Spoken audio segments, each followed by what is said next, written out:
Hello everyone, welcome back to my channel মঞ্জুরির সাজ করে তোমাদের সকলকে স্বাগত। তোমরা কেমন আছো? আশা করি খুব ভালো আছো। তো পুজো কটা দিন আমি কিভাবে কাটিয়েছি সেটা তোমাদের লং ভিডিওতে শেয়ার করব। কেমন ঠাকুর দেখেছি, কেমন ঘুরেছি সবটাই তোমাদের এই ভিডিওতে শেয়ার করব। তোমরা দেখো, তোমাদের যদি ভালো লাগে অবশ্যই আমাকে কমেন্ট করে জানিও। তো চলো ভিডিওটা স্টার্ট করি। তো সপ্তমীর দিন থেকে আমি শুরু করছি। সপ্তমীর দিনের মেকআপ লুকটা আমার এরকম ছিল, তোমাদের তো আমি শর্ট ভিডিওতে দেখিয়েছি। আর এই কানেরটা আমি মানে দোকানে গেছিলাম একটা বড় দেখে কানের কেনার জন্য।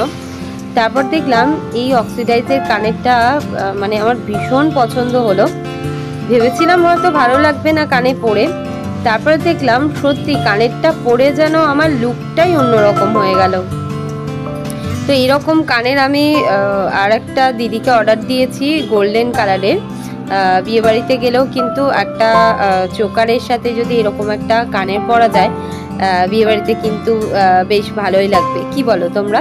তো আমি এটা দিদিটা বললো যে এরকম গোল্ডেন কালার নাকি পাওয়া যায় না, খুঁজলে হয়তো পাওয়া যাবে, দিদিটার কাছে ছিল না। কিন্তু যদি পাই আমি আবার নেব অবশ্যই। তোমরাও যদি এরকম কানের চাও নিতে পারো, বেশ কিন্তু ভালো লাগে মুখটা দেখতে। তো চলো তোমাদের এবার একটু আমাদের ভদ্রেশ্বরের ঠাকুরগুলো একটু ঘুরে দেখাই কেমন কি পুজো হয়েছে। আমাদের এখানে মানে লাইট তো প্রচুর হয়, বলার মতো নয়, গোটা রাস্তাতেই লাইট থাকে, কিন্তু প্যান্ডেলগুলো তোমরা সেরকম ভালো পাবে না। এইটাতে বেশ ভালোই করেছিল, কারণ এটা 50 বছরের পুজো ছিল। এটা মানে ওই ঢোকার মুখেই রাস্তার মধ্যেই পড়ছে, এটা মন্দিরের মধ্যেই পুজো হয়। কিন্তু ঠাকুরগুলোর মুখগুলো দেখলেও যেন মনটা শান্ত হয়ে যায়, মুখগুলো যেন মায়ের অসাধারণ ছিল। আর তখন পুজো হচ্ছিল, পুজোর সময় আমরা একটু দাঁড়িয়ে গেলাম, আরতি চলছিল। এই পুজো 4টে দিন যে কিভাবে কেটে গেল সেটা বোঝাই গেল না। দশমীর দিন যখন এলো তখন কিন্তু বেশ মনটা খারাপ লাগছিল, এবার তো মা চলে যাবে। আর মা চলে যাওয়ার পর একাদশীর দিন রাস্তা যেন পুরো শূন্য, কিচ্ছু নেই। পুজো 4টে দিন কিন্তু রাস্তায় বেরোতে ভীষণ ভালো লাগে। আর এইরকম বাড়িতে থাকলেও যেন একটা পুজোর আমেজ চারিদিকে থাকে। আর পুজো 4টে দিন যে এত আনন্দ করে কাটিয়েছি কি বলবো, ভীষণ মজা করেছি। সপ্তমীর দিন আমি একাই বেরিয়েছিলাম ছেলেকে নিয়ে। এই পুজোটা ছিল 50 বছর হয়েছে কমপ্লিট, তার জন্য এত সুন্দর একটা প্যান্ডেল করেছে। এখানে অনুষ্ঠানও হচ্ছিল খুব সুন্দর। এখানে আমি মোটামুটি 15 মিনিট মতো দাঁড়িয়েছিলাম, ভীষণ ভালো লাগছিল অনুষ্ঠান দেখতে। একটা মেয়ে নাচছিল, তারপরে আরও দুজন অনুষ্ঠান করছিল, একটু দাঁড়িয়ে গেলাম, একটু দেখলাম, ঠাকুর দেখলাম, ছবি তুললাম। এই তো, এইটাই তো মজা, কি বলো বন্ধুরা?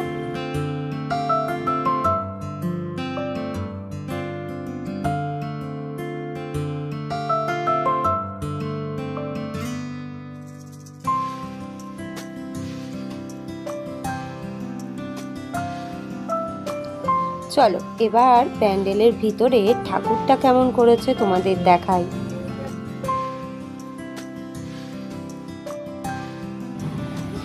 এই ঠাকুরটা করেছিল ভদ্রেশ্বরের বাজারে, ভদ্রেশ্বর বাজার বলবো না ঠিক, ভদ্রেশ্বর যেখানে মন্দির আছে সেইখানটা। ও অপূর্ব ঠাকুরটা করেছে, দেখে তো পুরো মনটা জুড়িয়ে গেল পুরো। তোমরাও দেখো, তোমাদেরও কিন্তু ভীষণ ভালো লাগবে ঠাকুরটা দেখে। ভিডিওগুলো সব ফোন থেকে ডিলিট করতে যাচ্ছিলাম, তারপর মনে হলো একটু ক্যাপচার করে রেখে দিই। ভাবলাম তোমাদের সঙ্গেও শেয়ার করি আমি কি ঠাকুর দেখেছি আর কেমন ঘুরেছি। এই ঠাকুরটা একটা মন্দিরে পুজো হয়েছে, কিন্তু ঠাকুরটাও কিন্তু অসাধারণ হয়েছে। তোমরাও দেখো, তোমাদেরও ভালো লাগবে।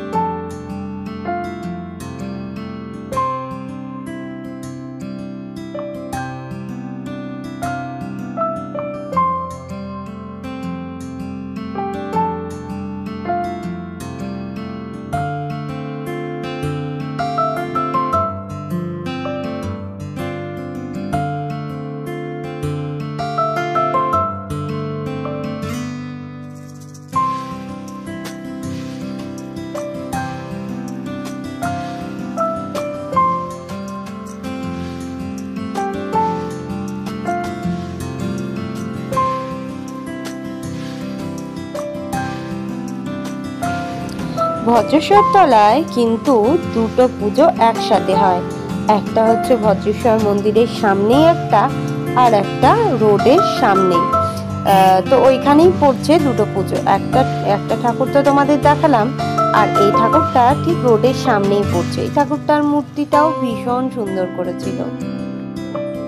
মেয়েদের মন বুঝতেই পারছো, যেখানেই এরকম কানের টানের দেখা যায় তখনই মন চলে যায়, দেখি ওখানে কি আছে, কিনি বা না কিনি একটু দেখতে ইচ্ছা করে।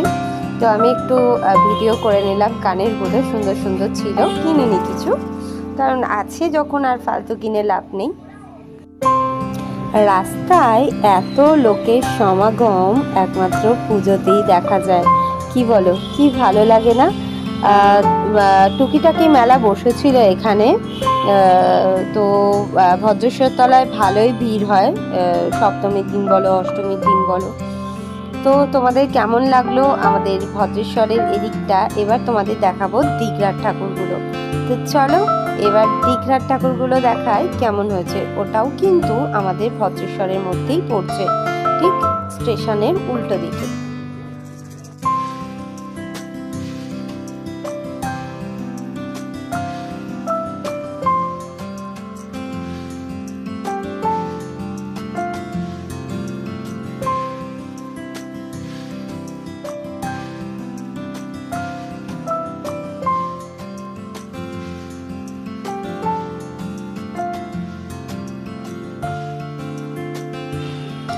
এটাই হলো ভদ্রেশ্বরের শিব মন্দির।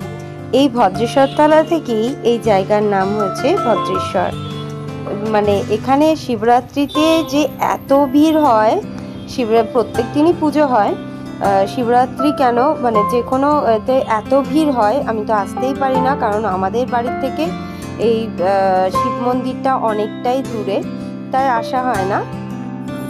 চলো এবার অষ্টমীর দিনটা শুরু করি দীঘার ঠাকুরগুলো দেখে। তোমরা দেখো লাইটগুলো কত সুন্দর, আর সামনেই পড়েছে এই ঠাকুরটা।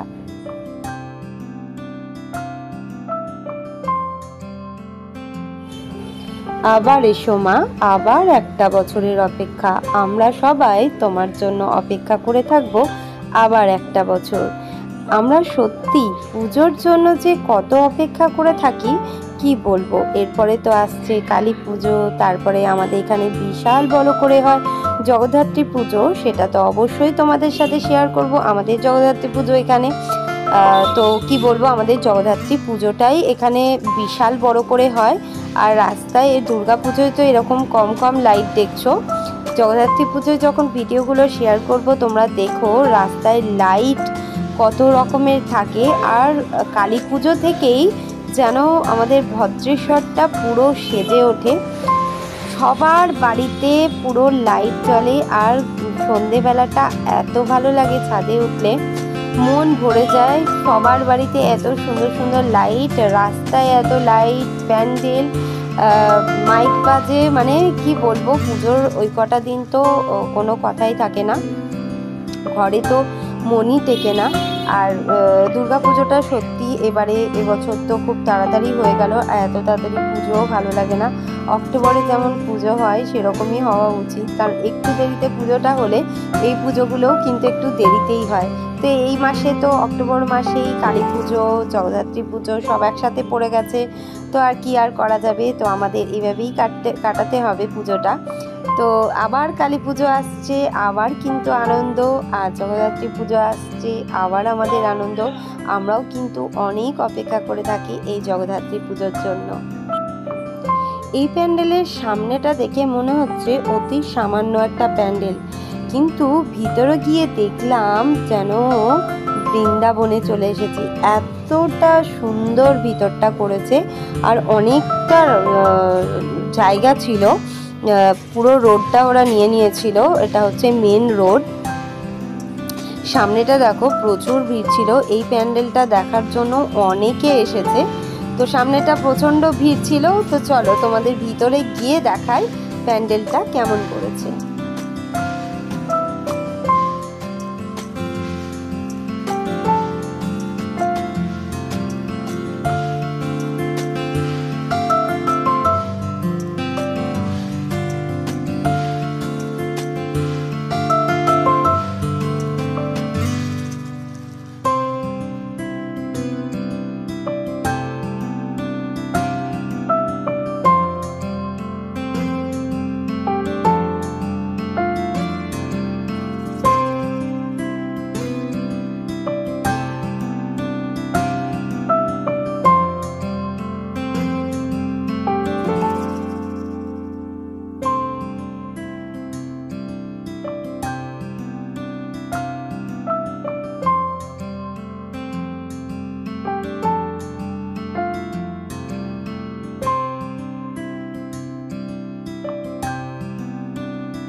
কি ভিতরটা ভালো লাগছে তো তোমাদের?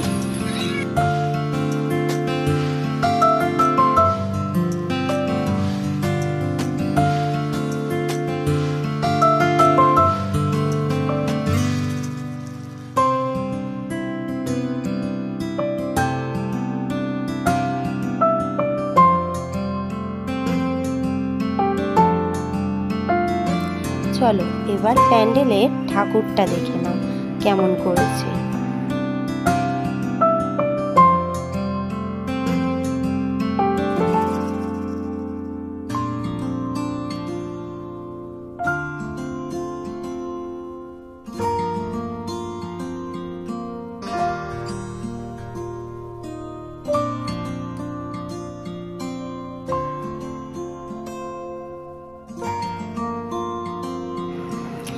নবমীর দিনও বেরিয়েছিলাম, কিন্তু এই একই ঠাকুর বলে আর ভিডিও করিনি, কিন্তু বেরিয়েছিলাম রাস্তায়। আর দশমীর দিন তো আমি বাপের বাড়ি গেছিলাম, দশমীর দিনটা ওখানেই কাটিয়েছি। বিজয় দশমীতে মা বাবাকে তো প্রণাম করতে হয়, তাই বাপের বাড়ি চলে গেছিলাম।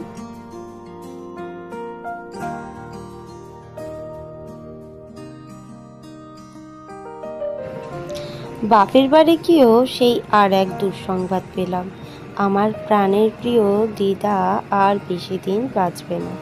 তাই দেখা করতে গেছিলাম মামার বাড়িতে। কি আর করব, বয়সও তো হয়েছে, মানুষকে তো আটকেও রাখা যায় না। একদিন আমাকেও হয়তো কোনো দিন যেতে হতে পারে। বয়স হয়ে গেলে কোনো মানুষই থাকে না। কিন্তু বিশ্বাস করো, আমার মায়ের আগে ওই দিদার স্থান। ছোট্টবেলা থেকে মানে এত ভালোবেসেছি মানুষটাকে, আজ অসুস্থ হয়েছে এমন, মানে খেতে সেরকম পাচ্ছে না, একদম বাচ্চাদের মতো হয়ে গেছে। তো খুবই খারাপ লাগছিল।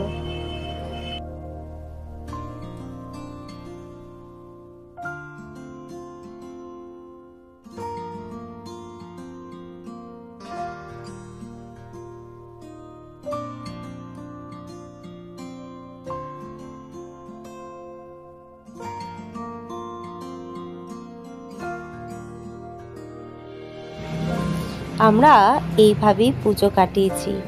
এখানে আবার আর এক দৃশ্য পেলাম। ছোট্টবেলায় আমরা কত গোপাল ভাঁড় দেখেছি বলো তো, গোপাল ভাঁড়কে যেন এখানেই বসিয়ে দিয়েছে।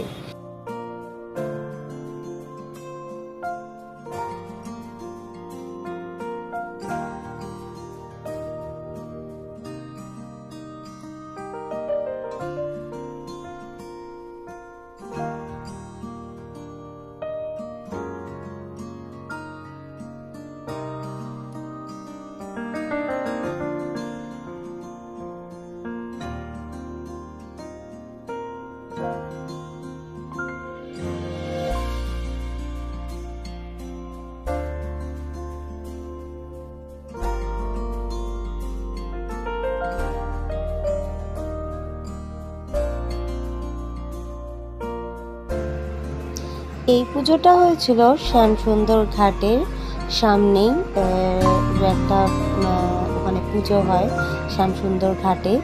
তো এতটা সুন্দর, একটা হচ্ছে বছর বাজারের সামনেই পড়ছে, আর একটা হচ্ছে শ্যামসুন্দর ঘাটে। তো এটা হচ্ছে সেই শ্যামসুন্দর ঘাট যেখানে আমাদের অনেকটা টাইম কেটেছে। মানে যখনই সময় পেতাম ওখানে গিয়ে সন্ধ্যেবেলা বসে থাকতাম গরমকালে। কি বলতো, এত সুন্দর হাওয়া দেয়, আর গঙ্গার ঘাটে বসে থাকলেও সেই অনেক লোক থাকে, গল্পগুজব, ভীষণ ভালো লাগতো।